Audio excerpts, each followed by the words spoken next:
Hello students, welcome to GDR schooling Adda. So ಇವತ್ತಿನ ದಿನ ಏನಪ್ಪಾ, ನಾವು ಕರ್ನಾಟಕ ಸ್ಟೇಟ್ ಬೋರ್ಡ್ ಸಿಲೆಬಸ್ ನ ನಿಮ್ಮ 7th ಕ್ಲಾಸ್ ನ ಚಾಪ್ಟರ್ ಏನಿದೆ ಸೈನ್ಸ್ ಇದು ಸೆಕೆಂಡ್ ಚಾಪ್ಟರ್, ಆ ಒಂದು ಚಾಪ್ಟರ್ ನ ನೋಡೋಣ. ಸೈನ್ಸ್ ಇದ್ದು ಓಕೆ. ಸೊ ಸೆಕೆಂಡ್ ಚಾಪ್ಟರ್ ಏನಿದೆ ನಮ್ಮಲ್ಲಿ, ನ್ಯೂಟ್ರಿಷನ್ ಇನ್ ಅನಿಮಲ್ಸ್. ಯಾವುದು? Karnataka state board 7th class chapter 2 nutrition in animal. ಆ ಚಾಪ್ಟರ್ ನ ಕ್ವಶನ್ ಆನ್ಸರ್ಸ್ ಅನ್ನ ನೋಡೋಣ. ಓಕೆ.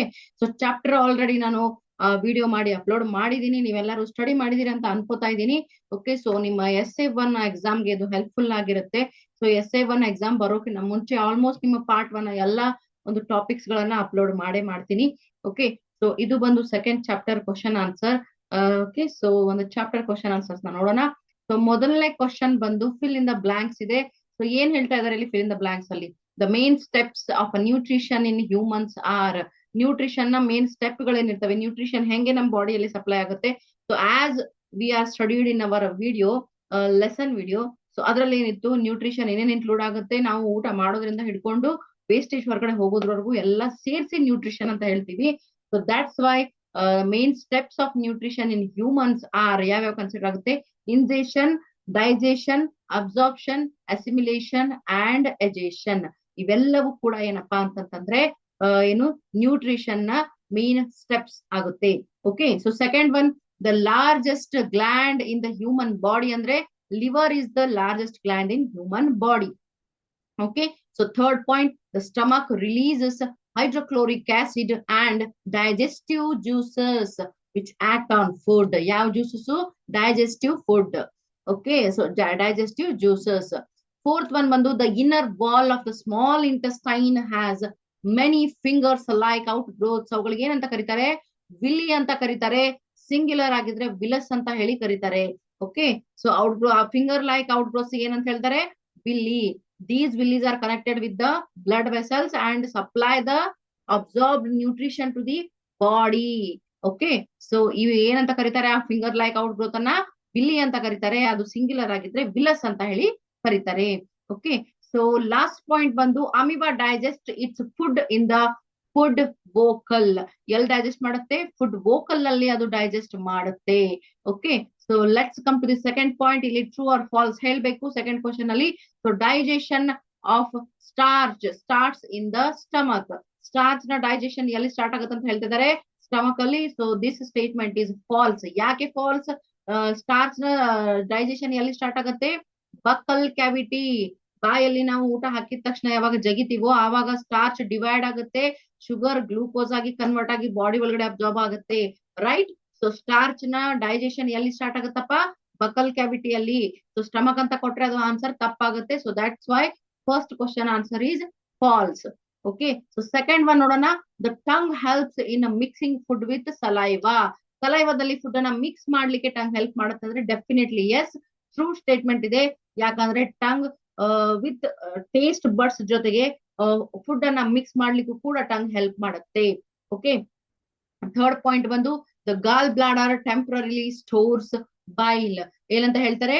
ಬೈಲ್ ಜ್ಯೂಸಸ್ ಅನ್ನ ಏನು ಯಾರು ಸ್ಟೋರ್ ಮಾಡ್ತಾರಂತೆ?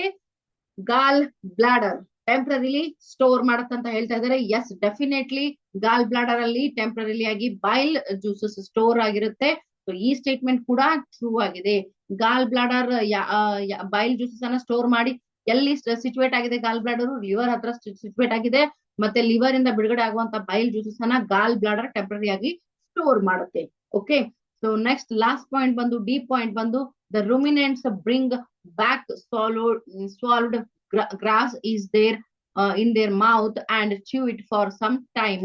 ಏನಂತೆ? ರುಮಿನೆಂಟ್ಸ್ ಏನ್ ಮಾಡ್ತವೆ? ತಿಂದಿರೋ ಅಂತಹ ಒಂದು ನುಂಗಿರೋ ಅಂತಹ ಒಂದು ಫುಡ್ ಏನಿದೆ ಅಕ್ಕಡ್ ರೂಪದಲ್ಲಿ ಜಮೆ ಆಗಿರುತ್ತೆ, ಅದನ್ನ ವಾಪಸ್ ಬಾಯಿಗೆ ತಂದು ಚ್ಯೂ ಮಾಡಿ ಮತ್ತೆ ಸ್ವಲ್ಪ ಹೊತ್ತಿಗೆ ಅವೇನ್ ಮಾಡ್ತವೆ ಅಂದ್ರೆ ನುಂಗ್ತವೆ ಅಂತ ಹೇಳ್ತಾರೆ. So yes, that is the correct answer. So true ಅಂತ ಹೇಳ್ತೀವಿ. ಯಾಕಂದ್ರೆ ರುಮಿನೆಂಟ್ಸ್ ಏನ್ ಮಾಡ್ತಾವಪ್ಪ ಅಂದ್ರೆ ಗ್ರಾಸ್ ಅನ್ನ ಕಚ್ಚಿ ನುಂಗಿ ಅವೇನ್ ಮಾಡ್ತವೆ ಅಲ್ಲಿ ರುಮೇನ್ ಅನ್ನೋ ಪ್ಲೇಸ್ ಅಲ್ಲಿ ಏನ್ ಮಾಡ್ತಾವಪ್ಪ? ಸ್ಟೋರ್ ಮಾಡ್ಕೋತಾವೆ ಕಡ್ ರೂಪದಲ್ಲಿ. ಆ ಕಡ್ ಏನ್ ಮಾಡುತ್ತೆ? ಲಂಪ್ಸ್ ಅಲ್ಲಿ ಏನ್ ಮಾಡ್ತಪ್ಪ ಅಂದ್ರೆ ವಾಪಸ್ ಬಾಯಿಗೆ ಬರುತ್ತೆ. ಅದನ್ನ ಮತ್ತೆ ಕಚ್ಚಿ ಸಣ್ಣ ಮಾಡಿ ಅದನ್ನ ಫುಲ್ ಇದನ್ನು ಮಿಕ್ಸಿಂಗ್ ಎಲ್ಲ ಮಾಡ್ಕೊಂಡು ನಂತರ ಅದನ್ನ ಮತ್ತೆ ನುಂಗ್ತವೆ. So that's why that process is called rumination. ಅದಕ್ಕೆ ಅಂತ ಅನಿಮಲ್ಸ್ ಅನ್ನ ರುಮಿನೆಂಟ್ಸ್ ಅಂತ ಕರಿತೀವಿ. ಹೌದಲ್ವಾ? So that's why the statement is correct. So true ಅಂತ ಹೇಳ್ತೀವಿ. ಡಿ ಪಾಯಿಂಟ್ ಕೂಡ ಥರ್ಡ್ ಒನ್ ಬಂದು ಇಲ್ಲಿ ಏನ್ ಹೇಳ್ತಾ ಇದಾರಪ್ಪ ಅಂತಂತಂದ್ರೆ ಇಲ್ಲಿ ಈ ರೀತಿಯಾಗಿ ಮಾರ್ಕ್ ಹಾಕ್ಲಿಕ್ಕೆ ಹೇಳಿದ್ದಾರೆ, ಎ ಮತ್ತೆ ಎಸ್ ಅಂತ ಮಾರ್ಕ್ ಹಾಕ್ಲಿಕ್ಕೆ ಹೇಳಿದ್ದಾರೆ ಕರೆಕ್ಟ್ ಆಗಿರೋ ಆನ್ಸರ್ ಗಳಿಗೆ. ಸೊ ಏನ್ ಹೇಳ್ತಾ ಇದಾರೆ, ಫಸ್ಟ್ ಕ್ವಶನ್ ಏನಿದೆ, fat is completely digested in the ಏನು ಎಲ್ಲಿ ಡೈಜೆಸ್ಟ್ ಆಗುತ್ತಪ್ಪ ಅಂದ್ರೆ ಸ್ಮಾಲ್ ಇಂಟೆಸ್ಟೈನ್. ಫ್ಯಾಟ್ ಕಂಪ್ಲೀಟ್ ಆಗಿ ಎಲ್ಲಿ ಡೈಜೆಸ್ಟ್ ಆಗುತ್ತೆ, ಸ್ಮಾಲ್ ಇಂಟೆಸ್ಟೈನ್ ಅಲ್ಲಿ ಡೈಜೆಸ್ಟ್ ಆಗುತ್ತೆ. Okay, so water from the undigested food is absorbed mainly in the, ಎಲ್ಲಿ ಡೈಜೆಸ್ಟ್ ಆಗುತ್ತಪ್ಪ, ಲಾರ್ಜ್ ಇಂಟೆಸ್ಟೈನ್. ವಾಟರ್ ಏನ್ ಮಾಡ್ತಪ್ಪ, ಅನ್ಡೈಜೆಸ್ಟೆಡ್ ಫುಡ್ ಮತ್ತೆ ವಾಟರ್ ಏನಾಗಿದೆ, ವಾಟರ್ ಅನ್ಡೈಜೆಸ್ಟೆಡ್ ಫುಡ್ ಇಂದ ವಾಟರ್ ಮತ್ತೆ ಸಾಲ್ಟ್ ಅನ್ನ ಯಾವ್ದು ಹೀರ್ಕೊಳ್ಳುತ್ತೆ, ಲಾರ್ಜ್ ಇಂಟೆಸ್ಟೈನ್ ಹೀರ್ಕೊಳ್ಳುತ್ತೆ. ಸೊ ಅಲ್ಲಿ ಇದು ಅಬ್ಸಾರ್ಬ್ ಆಗುತ್ತೆ. Okay, so match the following ನೋಡ್ತಾ ಇದೀವಿ. ಫೋರ್ತ್ ಕ್ವಶನ್ ಅಲ್ಲಿ ಮ್ಯಾಚ್ ದ ಫಾಲೋಯಿಂಗ್ ಅಲ್ಲಿ ಆಲ್ರೆಡಿ ಮ್ಯಾಚ್ ಮಾಡಿದೀನಿ. So food components, products of digestion. Okay, product of digestion ಅಂತ ಹೇಳ್ತೀವಿ. ಓಕೆ, ಕಾರ್ಬೋಹೈಡ್ರೇಟ್ಸ್ ಅಂದ್ರೆ ಶುಗರ್ ಇಕ್ವಲೆಂಟ್ ಇರುತ್ತೆ, ಶುಗರ್ ಕಂಟೆಂಟ್ ಇರುತ್ತೆ. ಪ್ರೋಟೀನ್ಸ್ ಅಂದ್ರೆ ಅಮಿನೋ ಆಸಿಡ್ ಆಗಿ ಕನ್ವರ್ಟ್ ಆಗುತ್ತೆ. ಓಕೆ, ಫ್ಯಾಟ್ಸ್ ಬಂದು ಫ್ಯಾಟಿ ಆಸಿಡ್ ಅಂಡ್ ಗ್ಲೈಸರಲ್ ಆಗಿ ಕನ್ವರ್ಟ್ ಆಗುತ್ತೆ. ಓಕೆ, ಸೊ ಏನಪ್ಪಾ ಇಲ್ಲಿ ಇನ್ನೊಂದ್ಸಲ ನೋಡೋಣ. Food components equivalent products of digestion ಅಂತ ಹೇಳ್ತೀವಿ. ಕಾರ್ಬೋಹೈಡ್ರೇಟ್ಸ್ ಬಂದು ಶುಗರ್ ಆಗಿ ಕನ್ವರ್ಟ್ ಆಗುತ್ತೆ, ಪ್ರೋಟೀನ್ ಬಂದು ಅಮಿನೋ ಆಸಿಡ್ ಆಗಿ ಕನ್ವರ್ಟ್ ಆಗುತ್ತೆ, ಫ್ಯಾಟ್ಸ್ ಬಂದು ಫ್ಯಾಟಿ ಆಸಿಡ್ ಅಂಡ್ ಗ್ಲೈಸರಲ್ ಆಗಿ ಕನ್ವರ್ಟ್ ಆಗುತ್ತೆ. Okay, so fourth question match the following complete ಆಯ್ತು. ಓಕೆ, ಸೊ ಫಿಫ್ತ್ ಕ್ವಶನ್ ನೋಡೋಣ. ವಾಟ್ ಆರ್ ದ ವಿಲಿ. ವಿಲಿ ಅಂದ್ರೆ ಏನು ಮತ್ತೆ ಅವು ಎಲ್ಲಿ ಲೊಕೇಟ್ ಆಗಿರುತ್ತೆ, ಅವುಗಳ ಫಂಕ್ಷನ್ ಏನು ಅಂತ ಹೇಳಿ ಕೇಳ್ತಾರೆ. So let's C.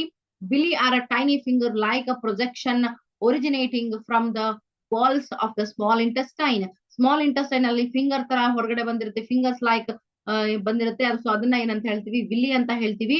So singular ಇದ್ರೆ ವಿಲಸ್ ವಿಲಸ್ ಅಂತ ಹೇಳ್ತೀವಿ. ಇದು ಎಲ್ಲಿರುತ್ತೆ, ಸ್ಮಾಲ್ ಇಂಟೆಸ್ಟೈನ್ ಇನ್ನರ್ ವಾಲ್ ಅಲ್ಲಿ ಗ್ರೋತ್ ಆಗಿರುತ್ತೆ. They increase the surface area for absorption. ಇವೇನ್ ಮಾಡ್ತಾವಪ್ಪ ಅಂದ್ರೆ ಅಬ್ಸಾರ್ಪ್ಷನ್ ಗೆ ಸರ್ಫೇಸ್ ಏರಿಯಾವನ್ನ ಇನ್ಕ್ರೀಸ್ ಮಾಡ್ತವೆ digested food. Okay, so the blood vessels present inside the villi can absorb the nutrients from the digested food.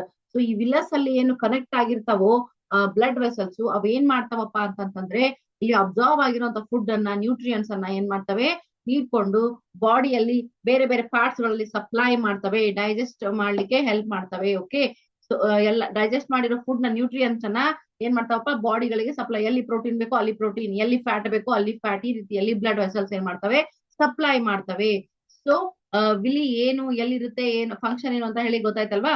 So ವಿಲಿ is the outer growth of finger like outer growth in inner wall of small intestine. ಮತ್ತೆ ಇದು connect ಆಗಿರೋದು blood vessels ಜೊತೆಗೆ.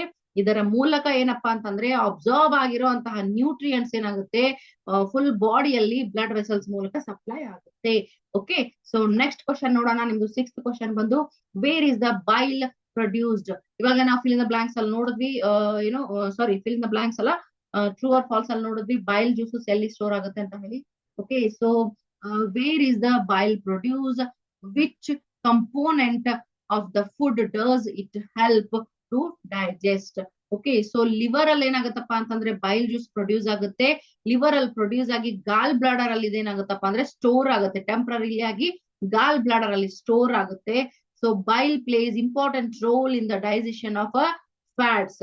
ಇದು ಯಾಕೆ important ಆಗಿದೆ, ಇದು fats digest ಮಾಡ್ಲಿಕ್ಕೆ ಹೆಲ್ಪ್ ಮಾಡುತ್ತೆ. So once again bile juices ಎಲ್ಲಿ ಪ್ರೊಡ್ಯೂಸ್ ಆಗುತ್ತೆ, ಲಿವರ್ ಅಲ್ಲಿ ಪ್ರೊಡ್ಯೂಸ್ ಆಗುತ್ತೆ. ಲಿವರ್ ಅಲ್ಲಿ ಪ್ರೊಡ್ಯೂಸ್ ಆಗಿ ಟೆಂಪರರಿಲಿ ಆಗಿ ಏನಪ್ಪಾ ಅಂತಂದ್ರೆ ಗಾಲ್ ಬ್ಲಾಡರ್ ಅಲ್ಲಿ ಸ್ಟೋರ್ ಆಗುತ್ತೆ. ಸೊ ಅದರಿಂದ ಏನಪ್ಪಾ ಇಂಪಾರ್ಟೆನ್ಸ್ ಅಂತಂದ್ರೆ ಇದು ಬೈಲ್ ಜ್ಯೂಸು ಫ್ಯಾಟ್ ಅನ್ನ ಡೈಜೆಸ್ಟ್ ಮಾಡ್ಲಿಕ್ಕೆ ಹೆಲ್ಪ್ ಮಾಡುತ್ತೆ. ಓಕೆ, ಸೊ ನೆಕ್ಸ್ಟ್ ಕ್ವಶನ್ ನೋಡೋಣ. Seventh question, name the type of carbohydrate that can be digested by ruminants but not by humans.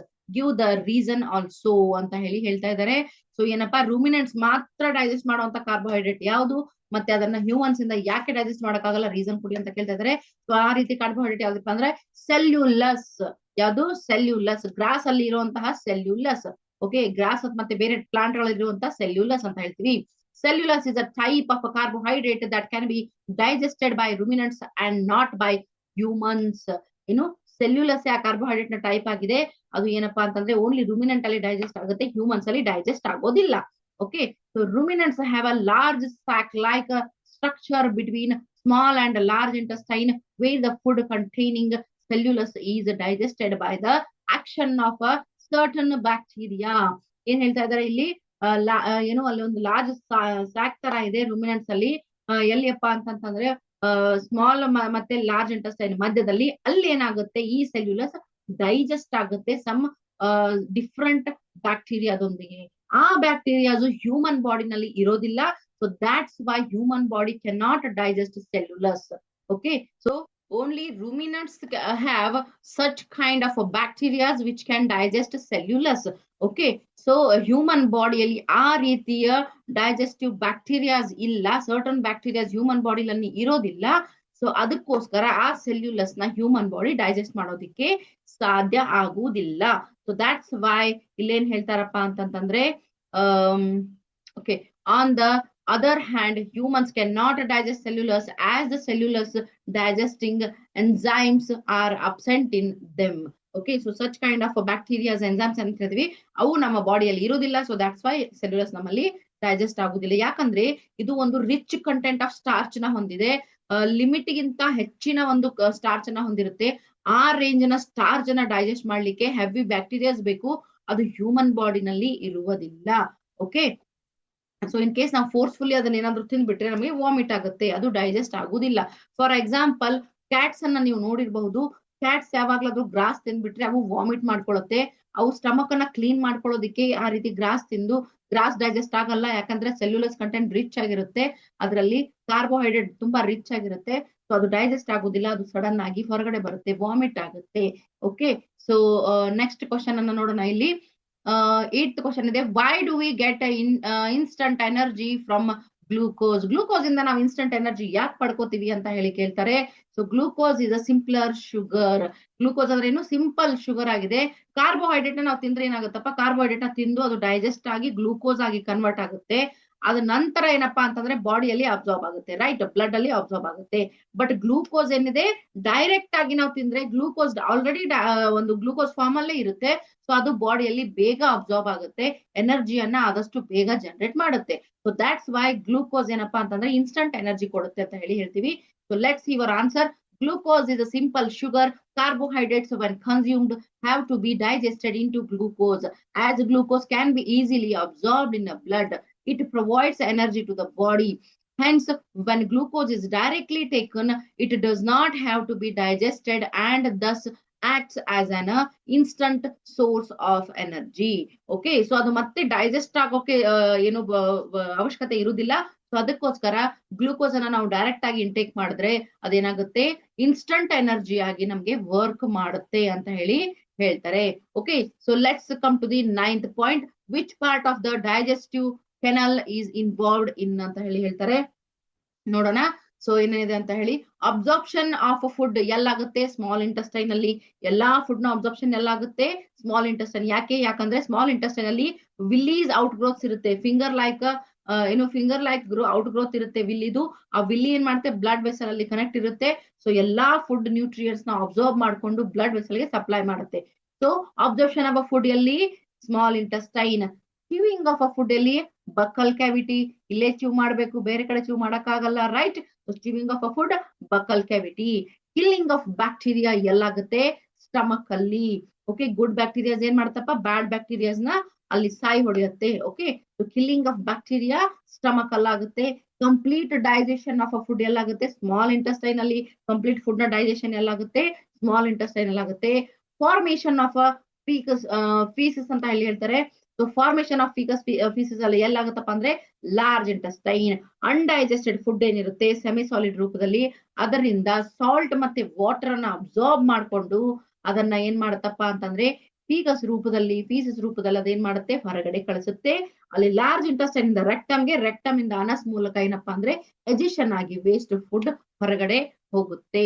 Okay, so once again ನೋಡೋಣ. Absorption of food ಅಲ್ಲಿ small intestine, chewing of food buccal cavity, killing of bacteria stomach, complete digestion of food small intestine, formation of faeces large intestine. Okay, so next question ನೋಡೋಣ. Write one similarity and one different between the nutrition in amoeba and human beings. ಓಕೆ, ಸೊ ಒಂದು similarity ಬರಿಬೇಕು, ಇನ್ನೊಂದು difference ಅನ್ನ ಬರಿಬೇಕು ಅಂತ ಹೇಳ್ತಾರೆ. ಎಲ್ಲಿ, ಹ್ಯೂಮನ್ ಮತ್ತೆ ಅಮೀಬಾ ಮಧ್ಯದಲ್ಲಿ ಡೈಜೆಸ್ಟಿವ್ ಸಿಸ್ಟಮ್ ಅಲ್ಲಿ ಬರಿಬೇಕು ಅಂತ ಹೇಳಿ ಹೇಳ್ತಾರೆ. ನೋಡೋಣ ಏನಂತ ಹೇಳಿ, ನ್ಯೂಟ್ರಿಷನ್ ಸಿಸ್ಟಮ್ ಅಲ್ಲಿ ಏನಾಗಿದೆ ಅಂತ ನೋಡೋಣ. Okay, So both amoeba and human require energy for the growth and maintenance of their bodies. This energy is derived from the food that they eat. The food that they consume is always in a complex form and is therefore broken down into simpler forms by the process of digestion. Okay, so ಇಲ್ಲೇನ್ ಹೇಳ್ತಾರಪ್ಪ ಅಂತಂದ್ರೆ amoeba ಮತ್ತೆ human ಇಬ್ರಿಗೂ ಏನಪ್ಪಾ ಅಂತಂದ್ರೆ energy ಬೇಕು. ಯಾವ್ದಕ್ಕೋಸ್ಕರ? ಬಾಡಿಯ growth ಮತ್ತೆ maintenance ಗೋಸ್ಕರ ಬೇಕಾಗುತ್ತೆ. ಸೊ ದಾಟ್ಸ್ ವೈ ಎರಡು ಹ್ಯೂಮನ್ ಆಗ್ಲಿ ಅಮೀಬಾ ಆಗ್ಲಿ ಎನರ್ಜಿಗೋಸ್ಕರ ಏನ್ ಮಾಡ್ತಪ್ಪ ಅಂತಂದ್ರೆ ಫುಡ್ ಅನ್ನ ಕನ್ಸ್ಯೂಮ್ ಮಾಡ್ತವೆ. ಫುಡ್ ಇಂದಾನೇ ಅವು ಎನರ್ಜಿಯನ್ನ ಡಿರೈವ್ ಮಾಡ್ಕೊಂತವೆ. ಸೊ ಅದಕ್ಕೋಸ್ಕರ ಏನಪ್ಪಾ ಅಂತಂದ್ರೆ ಫುಡ್ ಇಂಟೇಕ್ ಇಬ್ರು ಮಾಡ್ತಾರೆ, ಹ್ಯೂಮನ್ ಕೂಡ ಮತ್ತೆ ಅಮೀಬಾ ಕೂಡ. ಸೊ ಆ ಒಂದು ಫುಡ್ ಅನ್ನ ಕನ್ಸ್ಯೂಮ್ ಮಾಡ್ಕೊಂಡು ಕಾಂಪ್ಲೆಕ್ಸ್ ಫಾರ್ಮ್ ಅಲ್ಲಿ ಇರೋದನ್ನ ಬ್ರೇಕ್ ಮಾಡಿ ಸಿಂಪ್ಲರ್ ಫಾರ್ಮ್ ಗೆ ಕನ್ವರ್ಟ್ ಮಾಡ್ಕೊಂಡು ಅವುಗಳನ್ನ ಡೈಜೆಷನ್ ಮಾಡ್ಕೊಳ್ತವೆ. Both these organisms are heterotrophs. ಅದೇ ಎರಡೂ ಏನಪ್ಪಾ ಅಂತಂದ್ರೆ ಹೆಟ್ರೋಟ್ರೋಪ್ಸ್ ಆಗಿದೆ. ಯಾಕಂದ್ರೆ ಡೈರೆಕ್ಟ್ ಆಗಿ ಇವು ಫುಡ್ ಅನ್ನ ಏನು ಪ್ರಿಪೇರ್ ಮಾಡ್ಕೊಳ್ಳಲ್ಲ, ಪ್ಲಾಂಟ್ ಮೇಲೆ ಆಗ್ಲಿ ಅಥವಾ indirectly they are depending on plants. So that's why these are called as a heterotrophs. Okay, so difference ನೋಡೋಣ ಇಲ್ಲಿ ಅಮೀಬಾ ಮತ್ತೆ ಹ್ಯೂಮನ್ ಡೈಜೆಷನ್ ಸಿಸ್ಟಮ್ ಅಲ್ಲಿ ಡಿಫ್ರೆನ್ಸ್ ನೋಡೋಣ. Humans have a mouth and complex digestive system. Okay, so humans ಅಲ್ಲಿ mouth ಇದೆ, ಬಾಯಿ ಇದೆ ನಮ್ಗೆ. ಅಮೀಬಾಗೆ ಬಾಯಿ ಇರುವುದಿಲ್ಲ ಮತ್ತೆ ಅದಕ್ಕೆ ಡೈಜೆಸ್ಟಿವ್ ಸಿಸ್ಟಮ್ ಏನಪ್ಪಾ ಅಬ್ಸೆಂಟ್ ಆಗಿರುತ್ತೆ. Okay, digestive juices are secreted in the buccal cavity, stomach and small intestine. ಎಲ್ಲಿ? ಹ್ಯೂಮನ್ ಬಾಡಿನಲ್ಲಿ. ಬಟ್ ಅಮೀಬಾದಲ್ಲಿ ಏನಪ್ಪಾ ಅಂತಂದ್ರೆ ಡೈಜೆಸ್ಟಿವ್ ಜ್ಯೂಸಸ್ ಏನಪ್ಪಾ ಅಂತಂದ್ರೆ ಫುಡ್ ವೋಕಲ್ ನಲ್ಲಿ ಜಮೆ ಆಗಿರ್ತದೆ. Okay, so digestion of carbohydrate, protein and fats starts in separate reasons. ಏನಪ್ಪಾ ಡೈಜೆಷನ್ ಕಾರ್ಬೋಹೈಡ್ರೇಟ್ ಬೇರೆ, ಕಾರ್ಬೋಹೈಡ್ರೇಟ್ ಎಲ್ಲಪ್ಪಾ ಅಂತಂದ್ರೆ ಬಾಯಿಯಲ್ಲಿನೇ ಡಿವೈಡ್ ಆಗಿ ಗ್ಲೂಕೋಸ್ ಆಗಿ ಕನ್ವರ್ಟ್ ಆಗುತ್ತೆ. ಪ್ರೋಟೀನ್ ಬಂದು ಮುಂದೆ ನೆಕ್ಸ್ಟ್ ನಮ್ಮ ಸ್ಮಾಲ್ ಇಂಟೆಸ್ಟೈನ್ ಅಲ್ಲಿ, ಫ್ಯಾಟ್ ಮತ್ತೆ ಪ್ರೋಟೀನ್ ಏನ್ ಬಂದು ಸ್ಮಾಲ್ ಇಂಟೆಸ್ಟೈನ್ ಅಲ್ಲಿ ಡಿವೈಡ್ ಆಗುತ್ತೆ. ಓಕೆ, ಸೊ ಈ ರೀತಿಯಲ್ಲಿ ಇರುತ್ತೆ. ಸೊ ಸಪರೇಟ್ ಪಾರ್ಟ್ ಗಳಲ್ಲಿ ಅವು ಏನಾಗುತ್ತಪ್ಪ ಅಂತಂದ್ರೆ ಹಂಚುತ್ತವೆ. ಪ್ರೋಟೀನ್ ಸ್ಟಮಕ್ ಅಲ್ಲಿ, ಫ್ಯಾಟ್ ಸ್ಮಾಲ್ ಇಂಟೆಸ್ಟೈನ್ ಅಲ್ಲಿ, ಕಾರ್ಬೋಹೈಡ್ರೇಟ್ ಬಕಲ್ ಕ್ಯಾವಿಟಿಯಲ್ಲಿ. ಈ ರೀತಿಯಾಗಿ ಸಪರೇಟ್ ಪಾರ್ಟ್ ಅಲ್ಲಿ ಡೈಜೆಷನ್ ಆಗ್ತಾ ಇರುತ್ತೆ. ಬಟ್ ಅಮೀಬಾದಲ್ಲಿ ಎಲ್ಲಾ components, all the food components are digested in the food vacuole. ಅದಕ್ಕೆ ಬೇರೆ ಆಪ್ಷನ್ ಇಲ್ಲ, ಇರೋದೊಂದೇ ಫುಡ್ ವೋಕಲ್ ಇರುತ್ತೆ. ಸೊ ಫುಡ್ ವೋಕಲ್ ಅಲ್ಲೇ ಅದು ಡೈಜೆಸ್ಟ್ ಆಗ್ಬೇಕು. ಸೊ ಈ ರೀತಿಯಾಗಿ ಅಮೀಬಾ ಮತ್ತೆ ನಾವು ಹ್ಯೂಮನ್ ಬೀಯಿಂಗ್ಸ್ ಅಲ್ಲಿ ಡಿಫ್ರೆನ್ಸ್ ಅನ್ನ ಕಾಣಬಹುದು. ಹ್ಯೂಮನ್ಸ್ಗೆ ಬಾಯಿ ಇದೆ, ಅಮೀಬಾಗೆ ಬಾಯಿ ಇಲ್ಲ. ಹ್ಯೂಮನ್ ಏನು ಕಾಂಪ್ಲೆಕ್ಸ್ ಸಿಸ್ಟಮ್ ನ ಡೈಜೆಸ್ಟ್ ಮಾಡ್ಲಿಕ್ಕೆ ಅವ್ರ ಹತ್ರ ಏನು ಡೈಜೆಸ್ಟಿವ್ ಸಿಸ್ಟಮ್ ಇದೆ. ಅಮೀಬಾದಲ್ಲಿ ಅದು ಆಬ್ಸೆಂಟ್ ಆಗಿರುತ್ತೆ. ಡೈಜೆಸ್ಟಿವ್ ಜ್ಯೂಸಸ್ ಏನಾಗಿರುತ್ತಪ್ಪ ಅಂದ್ರೆ ಬಕಲ್ ಕ್ಯಾವಿಟಿ, ಸ್ಟಮಕ್ ಮತ್ತೆ ಸ್ಮಾಲ್ ಇಂಟೆಸ್ಟೈನ್ ಅಲ್ಲಿ ಸ್ಟೋರ್ ಆಗುತ್ತೆ ಹ್ಯೂಮನ್ ಬಾಡಿನಲ್ಲಿ. ಬಟ್ ಅಮೀಬಾನಲ್ಲಿ ಇರೋದು ಒಂದೇ ಫುಡ್ ವೋಕಲ್, ಅದರಲ್ಲಿನೇ ಸ್ಟೋರ್ ಆಗಿರುತ್ತೆ. ಓಕೆ, ಸೊ ಹ್ಯೂಮನ್ ಬಾಡಿನಲ್ಲಿ ಡೈಜೆಷನ್ ಸಿಸ್ಟಮ್ ಬೇರೆ ಬೇರೆ ನ್ಯೂಟ್ರಿಯೆಂಟ್ ಗೆ ಬೇರೆ ಬೇರೆ ಒಂದು ಪಾರ್ಟ್ ಗಳಲ್ಲಿ ಅದು ಆಗುತ್ತೆ. ಕಾರ್ಬೋಹೈಡ್ರೇಟ್ ಬಕಲ್ ಕ್ಯಾವಿಟಿಯಲ್ಲಿ, ಪ್ರೋಟೀನ್ ಸ್ಟಮಕ್ ಅಲ್ಲಿ, ಫ್ಯಾಟ್ ಸ್ಮಾಲ್ ಇಂಟೆಸ್ಟೈನ್ ಅಲ್ಲಿ, ಈ ರೀತಿಯಾಗಿ ಡಿವೈಡ್ ಆಗುತ್ತೆ. ಬಟ್ ಏನು ಅಮೀಬಾಗೆ ಇರೋದು ಒಂದೇ ಒಂದು ಫುಡ್ ವೋಕಲ್ ಇರುತ್ತೆ, ಅದ್ರ ಡಿಫ್ರೆಂಟ್ ಪಾರ್ಟ್ಸ್ ಗಳು ಇರತ್ತಿಲ್ಲ. So that's why all food components are digested in the food vacuole only. Okay, so difference ಎಲ್ಲ ನಿಮ್ಗೆ ಅರ್ಥ ಆಯ್ತು ಅಂತ ಅನ್ಕೋತಾ ಇದೀನಿ. ಸೊ ನೆಕ್ಸ್ಟ್ ಕ್ವಶನ್ ಬಂದು ಇಲ್ಲಿ ನಿಮ್ಗೆ ಡಯಾಗ್ರಾಮ್ ಕೊಟ್ಟಿರ್ತಾರೆ. ಡಯಾಗ್ರಾಮ್ಗೆ ನೀವು ಲೇಬಲ್ಸ್ ಗಳನ್ನ ಮೆನ್ಷನ್ ಮಾಡಬೇಕು. ಸೊ ಆಲ್ರೆಡಿ ನಾನು ಇಲ್ಲಿ ತೋರಿಸಿದೀನಿ ಪಿಕ್ಚರ್ ಅಲ್ಲಿ. ಸೊ ಡಯಾಗ್ರಾಮ್ ನಿಮ್ಮ ಬುಕ್ ಅಲ್ಲಿ ಇದೆ. ಡಯಾಗ್ರಾಮ್ ಆದ್ರೆ ಸಾಧ್ಯ ನೀವು ಡ್ರಾ ಮಾಡಿ, ಕೈಯಿಂದ ಡ್ರಾ ಮಾಡಿ ಈ ರೀತಿ ಮೆನ್ಷನ್ ಮಾಡಿ. ಓಕೆ, ಸೊ ಇದು ಬಂದು gall bladder, stomach, pancreas, small intestine, large intestine, rectum, anus. Okay, so ಈ ರೀತಿಯಾಗಿ ಡಯಾಗ್ರಾಮ್ ನ ಡ್ರಾ ಮಾಡಿ ಅಂತ ಹೇಳ್ತಾ ಇದೀನಿ. ಓಕೆ, ಸೊ ನಿಮ್ ನೆಕ್ಸ್ಟ್ ಕ್ವಶನ್ ಬಂದು can we survive only on raw leafy vegetables, grass, discuss. Okay, so ಏನ್ ಹೇಳ್ತಾರಪ್ಪ ಅಂತಂದ್ರೆ ನಾವು ಓನ್ಲಿ ರಾ ಲೀಫಿ ವೆಜಿಟೇಬಲ್ ಮತ್ತೆ ಗ್ರಾಸ್ ಮೇಲೆ ನಾವು ಸರ್ವೈವ್ ಮಾಡಕ್ ಆಗುತ್ತಾ ಅಂತ ಹೇಳಿ ಕೇಳ್ತಾರೆ. ಸೊ ಸಾಧ್ಯ ಆಗುದಿಲ್ಲ. Humans cannot survive only on raw leafy vegetables or grass. It is because the grass is rich in cellulose, which is a type of a carbohydrate that humans are not able to digest due to the absence of a cellulose digesting enzymes ಅಂತ ಹೇಳ್ತಾರೆ. So ಏನಪ್ಪಾ ಇಲ್ಲಿ ಹೇಳ್ತಾ ಇರೋದು ಅಂದ್ರೆ humans ರಾ leaf ಮತ್ತೆ vegetables R gross ಅಂತ ಹೇಳ್ತಾರೆ. ಸೊ ಅಂತವುಗಳನ್ನ ತಿಂದು ನಾವು ಬದುಕೋದಿಕ್ಕೆ ಸಾಧ್ಯ ಆಗುದಿಲ್ಲ. ಕೇವಲ ಅದನ್ನೇ ತಿಂದು ಬದುಕ್ತೀನಿ ಅಂದ್ರೆ ಇಟ್ಸ್ ನಾಟ್ ಪಾಸಿಬಲ್. ಯಾಕಂತಂದ್ರೆ ಆ ರೀತಿಯ ಫುಡ್ ಏನಾಗಿರುತ್ತಪ್ಪ ಅಂತಂದ್ರೆ ಗ್ರಾಸ್ ಆಗಿರ್ಲಿ ಅಥವಾ ರಾ ಲೀಫಿ ವೆಜಿಟೇಬಲ್ಸ್ ಆಗ್ಲಿ ಇವೇನಾಗಿರುತ್ತಪ್ಪ ಅಂತಂದ್ರೆ ಸೆಲ್ಯುಲಸ್ ಅಲ್ಲಿ ರಿಚ್ ಆಗಿರುತ್ತೆ. ಕಾರ್ಬೋಹೈಡ್ರೇಟ್ ಅಲ್ಲಿ ತುಂಬಾನೇ ರಿಚ್ ಆಗಿರುತ್ತೆ. ಆ ರೀತಿಯ ರಿಚ್ ಕಂಟೆಂಟ್ ಕಾರ್ಬೋಹೈಡ್ರೇಟ್ ಅನ್ನ ಹೊಂದಿರುವಂತ ಸೆಲ್ಯುಲಸ್ ಏನಿದೆ ಅದನ್ನ ಡೈಜೆಸ್ಟ್ ಮಾಡ್ಕೊಳ್ಳೋದಿಕ್ಕೆ ನಮ್ಮ ಹತ್ರ ಆ ರೀತಿಯ ಸೆಲ್ಯುಲಸ್ ಡೈಜೆಸ್ಟಿಂಗ್ ಎನ್ಸೈಮ್ಸ್ ನಮ್ಮಲ್ಲಿ ಇರುವುದಿಲ್ಲ, ಅದು ಅಬ್ಸೆನ್ಸ್ ಆಗಿರುತ್ತೆ. ಸೊ ದಾಟ್ಸ್ ವೈ ಅಂತ ಫುಡ್ ಅನ್ನ ನಾವು ಡೈಜೆಸ್ಟ್ ಮಾಡೋಕ್ಕಾಗಲ್ಲ. Okay, because of that humans ಏನಪ್ಪಾ ಅಂತಂದ್ರೆ cannot survive like this. Okay, so no, humans cannot survive only on raw leafy vegetables or grass ಅಂತ ಹೇಳಿ ನಾವು ಹೇಳ್ತೇವೆ. ಓಕೆ, ಸೊ ನಿಮ್ಗೆ ಕ್ವಶನ್ಸ್ ಎಲ್ಲ ಅರ್ಥ ಆಗಿದೆ, ಆನ್ಸರ್ಸ್ ಎಲ್ಲ ಅರ್ಥ ಆಗಿದೆ ಅನ್ಕೋತಾ ಇದೀನಿ. ಯಾರಿಗಾದ್ರೂ ಅರ್ಥ ಆಗಿಲ್ಲ ಅಂದ್ರೆ ಕಮೆಂಟ್ ಮೂಲಕ ತಿಳಿಸಿ. ನೀವು ಎಷ್ಟು ಜಾಸ್ತಿ ಕಮೆಂಟ್ ಮಾಡ್ತೀರಿ ಅಷ್ಟು ನಾನು ನಿಮ್ಗೆ ಜಾಸ್ತಿ ಇನ್ಫಾರ್ಮೇಶನ್ ಕೊಡಕ್ ಸಾಧ್ಯ ಆಗುತ್ತೆ. ಮತ್ತೆ ಯಾವ್ದಾದ್ರು ಚಾಪ್ಟರ್ ನಿಮ್ಗೆ ಹೇಳ್ಬೇಕಾಗಿದ್ರೆ, ಏನಾದ್ರು ಬೇರೆ ಸಬ್ಜೆಕ್ಟ್ ಇಂದ ಏನೋ ಡೌಟ್ ಇದ್ರೆ ನೀವು ಅದನ್ನ ಕೂಡ ಕಮೆಂಟ್ ಮಾಡ್ಬೋದು. ಕಮೆಂಟ್ ಓದೋದ್ರ ಮೂಲಕ ನಾನು ನಿಮ್ಗೆ ಎಲ್ಲಾ ಆನ್ಸರ್ ಗಳನ್ನ ಹೇಳ್ತೀನಿ. ಮತ್ತೆ ನೀವು ಕೇಳಿದಂತ ಸಬ್ಜೆಕ್ಟ್ ಗಳ ವಿಡಿಯೋಸ್ ಅನ್ನ ಕೂಡ ನಾನು ಮಾಡಿ ಹಾಕೋದಿಕ್ಕೆ ಪ್ರಯತ್ನ ಮಾಡ್ತೀನಿ. ಓಕೆ, ಸೊ ಯಾರ್ಯಾರೆಲ್ಲ ಚಾನಲ್ ಸಬ್ಸ್ಕ್ರೈಬ್ ಮಾಡಿಲ್ಲ ಸಬ್ಸ್ಕ್ರೈಬ್ ಮಾಡಿ, ವಿಡಿಯೋನ ಲೈಕ್ ಮಾಡಿ, ಶೇರ್ ಮಾಡಿ, ನಿಮ್ಮ ಫ್ರೆಂಡ್ಸ್ ಜೊತೆಗೂ ಶೇರ್ ಮಾಡ್ಕೊಳ್ಳಿ ಅಂತ ಹೇಳ್ತಾ ನೆಕ್ಸ್ಟ್ ವಿಡಿಯೋದಲ್ಲಿ ಮತ್ತೆ ಭೇಟಿ ಆಗೋಣ. ಅಲ್ಲಿವರೆಗೂ have a nice day. Bye bye.